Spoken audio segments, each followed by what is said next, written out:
Hi, I'm Megan. Welcome to today's live reading of Dr. Claus by C.A. King, presented by Itsy Bitsy Book Pets. Join me. Chapter 1, Stephen.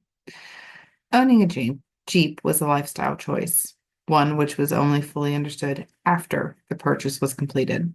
The moment a person slid into the driver's seat, the call of the wild rushed through their veins, regardless of the location. Off-road, in the city, it was all the same. Anywhere was the next safari, a jungle, or an unexpected expedition, despite whether it involved hours of driving or just a 20-minute jaunt to work. To top it off, with the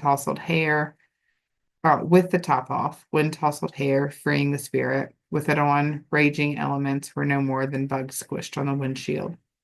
All terrain, all weather, all year round. Those There were those who opted for a cherry red sports car to fill a certain void in their lives. He opted for the same color, but with the freedom of four-wheel drive. Midlife crisis be damned. As a doctor, he knew the feeling of adventure was enough to quell any of those symptoms before they reared their ugly heads. Then there was the club, which came complete with a secret handshake, so to speak. It was more of a wave, which consisted of 2 to 4 fingers extending upward from the steering wheel. Some thought the practice stemmed from soldiers returning from war, the hand signal acknowledgement of one another's service. The more modern version was much more simple, drivers offering a sign of respect to other Jeep lovers as they passed. Both were worthy explanations. Sometime after that came the ducks. The story behind the phenomena, which caught on like wildfire, began with one woman in a random act of kindness. She bought a bag of rubber ducks in a store and, out of goodwill, attached a small note to it which read, "Nice Jeep. Have a great day." Thereafter placing Thereafter placing the duck in a door handle where it waited to be discovered. When the little squeaker was found, the Jeep's owner immediately went to the same store as the woman, purchased a bag of ducks of his own to pay it forward. A few years later, Jeep dashboards were everywhere were proudly sporting rubber ducks in every style and outfit imaginable. Unfortunately, his ducks were all the same, and a type he'd never put on display: Santa ducks. They came in every size and color, but they all had one thing in common. Each sported the red hat with a white trim and pom-pom, known worldwide as the Christmas cap.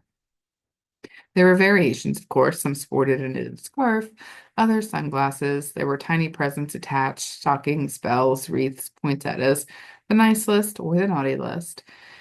If it had anything remotely to do with the holidays, he'd seen a duck from it. If it ended at that, things would have been fine. But it hadn't. There were more. Notes that came with the bath toys he received, mostly from women, and all with a phone number or an apartment number on his building included. Join me for some Christmas cheer. I've been real naughty. Punish me. Let me show you how good I can be. You're really what I want under my tree. Can I be your milk and cookies? If I was the Grinch, I wouldn't steal Christmas. I'd steal you. Have you ever done it in a sleigh? I bet you have the stamina of a jolly round man capable of delivering joy all night long. Keep an eye out for elves with ropes and a blindfold because I'm asking for you this Christmas. If it was a Christmas pickup line, he'd been ducked with it. Because of that, the second he saw or heard a cheesy come on, he bolted in the other direction, which was probably a major factor in the reason why he was still single. In fact, dating wasn't on the radar at all when the sleigh and tiny reindeer were.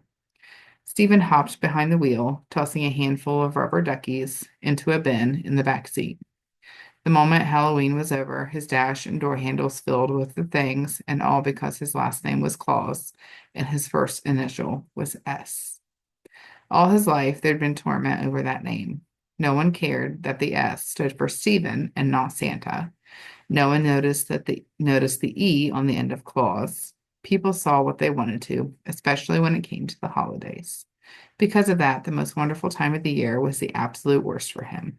There'd even been an occasion when he was bullied by classmates for not delivering the right presents, albeit that took place during his childhood. As an adult, people around him expected jolliness. That was difficult enough. Then there was the whole goodwill toward men thing. If there was a job which needed a volunteer, if there was a charity event needing a host, if there was a shift which needed covered, he was always the one looked to. Bah humbug. This year he decided if the S in his name wasn't standing for Stephen, it was going to stand for Scrooge.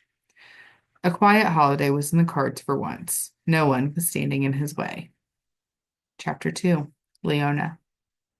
A ball of yarn was the embodiment of relaxation. The quality decided the feel of it. The better the yarn, the softer the texture.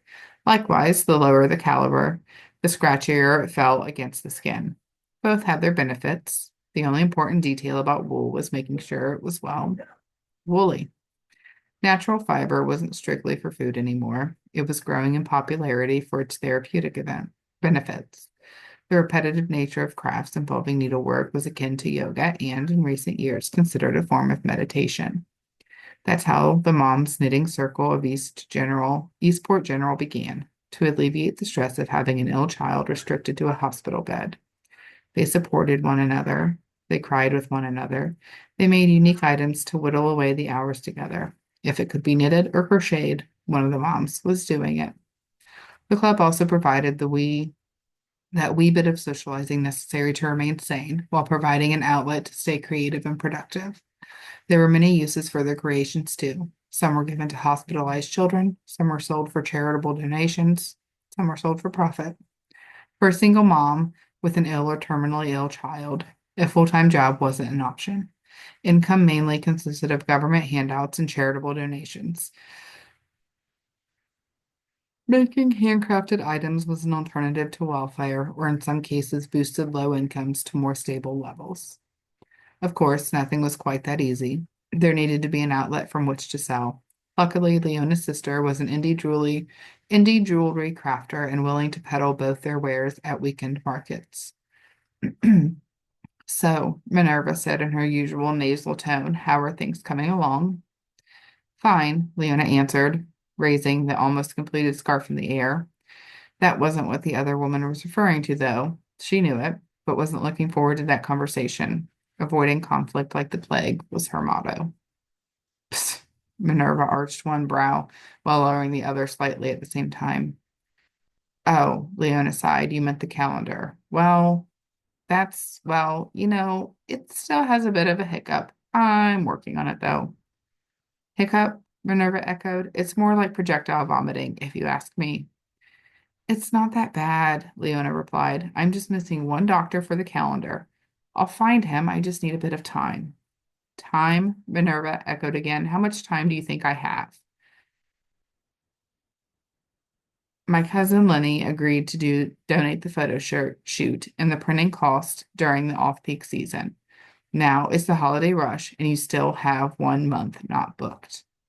I know, Leona said meekly. We are all very grateful to you and your cousin.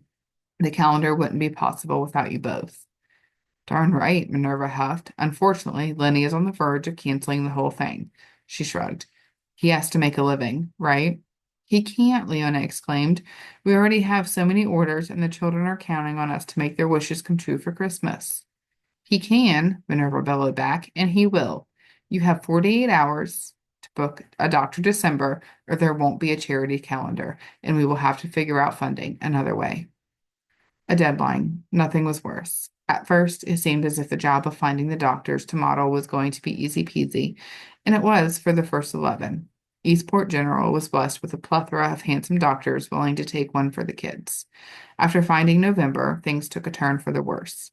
For some reason, the partners of some of the candidates for the final month were opposed to the idea of their men posing half naked in photos, especially pictures the whole hospital, patients included, would inevitably see. The simple solution was to have the doctor fully clothed, but 11 other shoots were already completed in a different style. Besides, December was an important month. People would be looking forward to it. The model needed to be special. Did you hear me? Minerva scoffed. I did, Leona piped up. I'm meeting with a possible candidate this afternoon. That was a lie. Oh, look at the time. I better get moving. I think I speak for all the moms when I say I expect to hear some positive news at our next get-together. The weight of the room fell on her shoulders, making them droop. There was no candidate. There was no hope. The calendar was doomed. She was doomed. Even the elevator was against her, stopping on every floor without need. No one was there when the doors opened and slowly closed again. Hello, Jordan said with an overly cheery smile. How's everyone's favorite mom doing? That was the straw that broke the camel's black back. The floodgate opened, tears pouring out. I'm a horrible person, she sobbed. I've let everyone down. Okay, honey, Jordan replied, rubbing her back. Calm down. I'm just going on a break. How about we get a hot cup of tea and talk about it? Leona nodded, sniffling.